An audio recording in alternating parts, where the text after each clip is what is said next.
the one, the only, Ben Sion.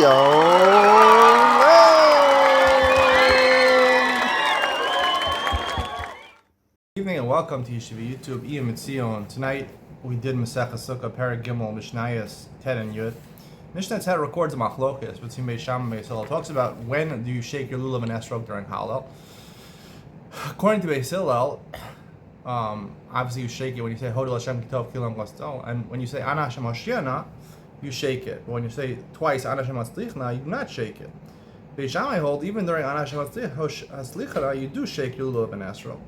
And there seems to be an incident where Rabbi Gamliel and Rabbi Yeshua went to visit a Kehila that was saying Hallel, and it turns out the Kehila was waving during Hashem Hatzlichna also, and they did not do that like Beis Hillel. And Rabbi Yabashnur says Allah is like Beis Hillel, which is how we follow.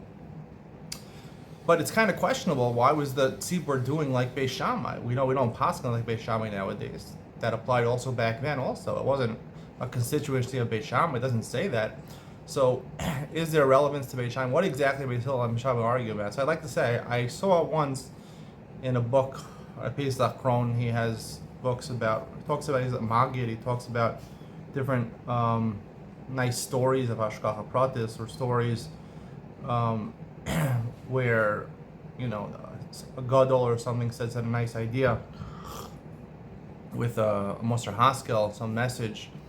And one of the stories, they went to a Rosh Hashiva, I forget which Rosh Hashiva it was, and the father asked the Rosh Hashiva whether his son should switch yeshivas. So the Rosh Hashiva asked him, how's your son doing?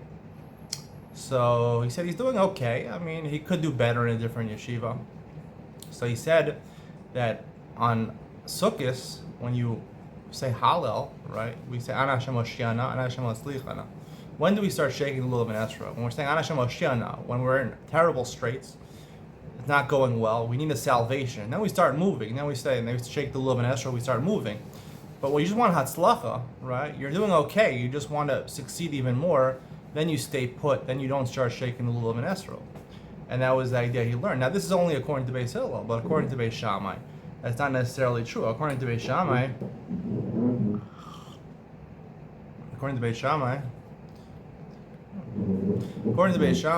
the halacha is that even during Ana Hashem Hatzlichana, you also shake the lulav and esrog. So what are the arguments? You oftentimes say that Beis Shammai we're going to paskin like in Moshe Mashiach. If you go, right now, the Olam Hazeh, right? We try basically to survive. It's basically survival.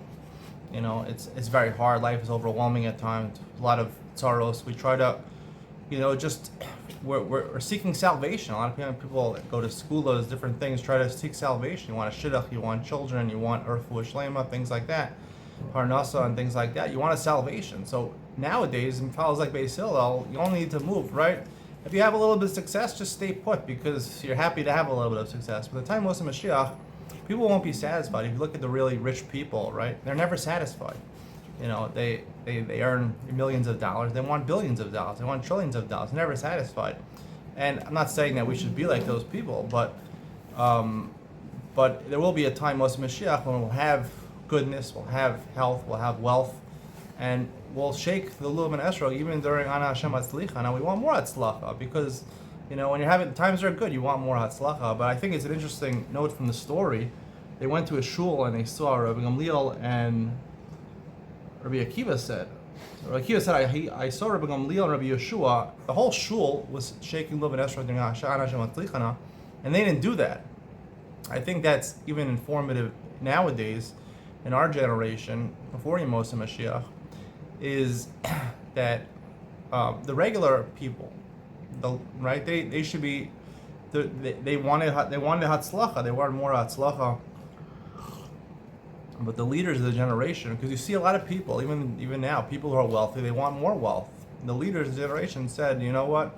Nowadays, when we have difficulties, if you want a salvation, then you start davening, and you start trying to, better your situation. But if you're having hatzlacha, if you're having success, don't overdo it. Don't be crazy.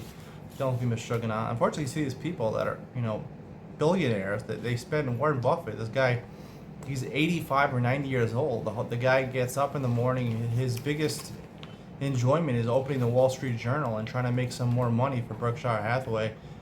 I mean, one day he's gonna roll over and die. I mean, what why is he doing with it? What is he doing with all? He's giving away 99% of his estate to philanthropy.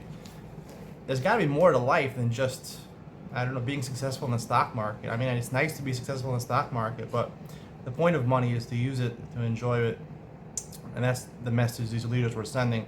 Hope you enjoyed tonight's share. See you in the next one.